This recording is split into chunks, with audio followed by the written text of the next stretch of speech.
If you're moving to North Carolina from another state, there's a good chance that your real estate contract is going to include something that you've never heard of before, a due diligence fee.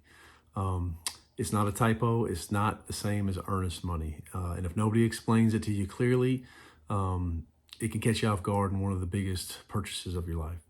I'm Gabe Budden. I'm a real estate advisor here in the Southwest Wake County area. I help a lot of relocating buyers navigate exactly this. So in this video, we're going to break that down, what it is, why North Carolina does it differently, and how it affects you as a buyer. When you make an offer on a home in North Carolina, you got to deal with two separate deposits, and they are not the same thing. The first one is earnest money. If you've ever bought a home anywhere else in the country, this one should feel familiar to you. It's just a good faith deposit. It gets held in escrow by the closing attorney. And if you close on the home, it gets credited back to you at the closing table. And if something goes wrong during your due diligence period, which we'll talk about what that means in a minute, you will get your earnest money back. The second one is where most out-of-state buyers get caught off guard. The due diligence fee, which is unique to North Carolina, most states do not have it. Unlike earnest money, this payment goes directly to the seller, not into escrow. It's within the first 24 hours of the contract. It gets credited towards your purchase if you close, but here's the key difference.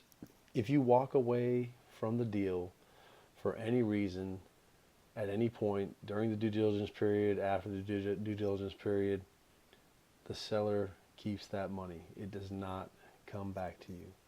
So, same closing table, two very different outcomes depending on what happens. Okay, so why does North Carolina do this? Why does the due diligence fee exist?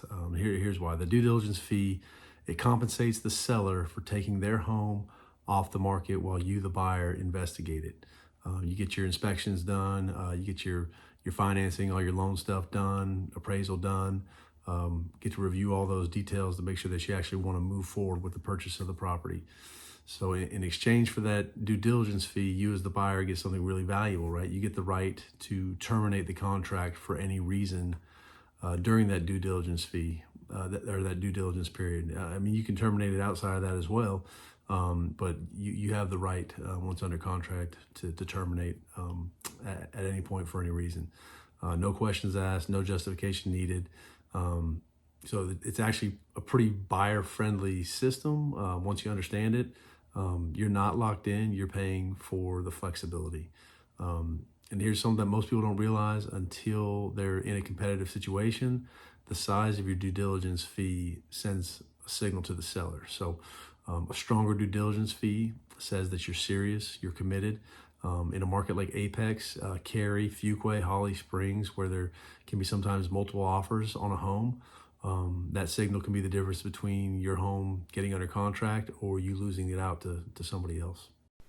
Okay, so let's make this concrete with two scenarios because this is where it really clicks for most buyers.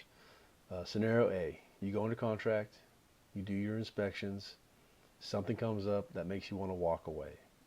Maybe the inspection reveals a major issue, maybe your financing falls through, maybe you just change your mind. Doesn't matter. During the due diligence period, you can walk away for any reasons, no questions asked. Here's what happens to your money in that scenario. Your earnest money comes back to you. The closing attorney releases it. It goes back into your pocket. But the due diligence fee, that stays with the seller. That's their compensation for taking the home off the market while you investigated it, and you don't get it back. Scenario B, everything goes smoothly. You make it to closing day. Both of those amounts get credited toward your purchase price. The due diligence fee that you paid the seller comes off what you owe at closing. The earnest money held in escrow does the same. Neither one is actually an extra cost in this scenario. They're both just part of your down payment, essentially. The bottom line, if you close, both amounts work in your favor. If you don't close, only one of them comes home with you. In Southwest Wake County, which is Apex, Holly Springs, Angier, Fuquay-Varina, competitive listings often come down to exactly this. A strong due diligence fee paired with a reasonable due diligence period tells the seller that you're serious, and and it can be the difference between your offer getting accepted and getting passed over for somebody else's. If you're relocating here from a state that doesn't use this system at all, which is pretty unique to North Carolina, this is exactly the kind of thing where having a local agent matters. I help my clients figure out the right amount for both of these amounts, for the due diligence and the earnest money. And it really depends on what's actually happening in the market right now.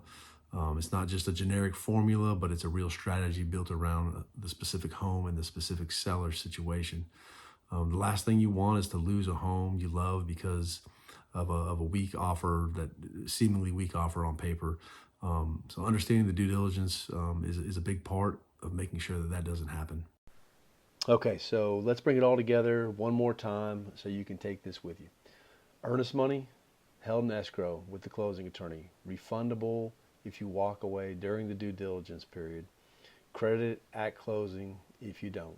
It protects you as the buyer. The due diligence fee is paid directly to the seller, not refundable if you walk away, credited at closing if you close. So that one protects the seller. And here's the thing that trips most out-of-state buyers up. Both of these numbers matter when you're writing a competitive offer in North Carolina. Sellers look at the due diligence fee closely because it's the only guaranteed money they see if the buyer backs out. A stronger due diligence fee tells a seller that you're serious. In a competitive market like Apex, Fuquay-Varina, Holly Springs, this can be the difference between your offer getting accepted and someone else's offer getting accepted. That's the honest breakdown. 2 deposits, 2 different purposes, and now you know exactly how they work. If you're relocating to the Raleigh area and you have questions about how this works for your specific situation, I'd love to help walk you through it. Link to schedule a call with me in the description. Subscribe here for more honest, straightforward guides to buying and selling real estate here in North Carolina. I'll see you on the next video.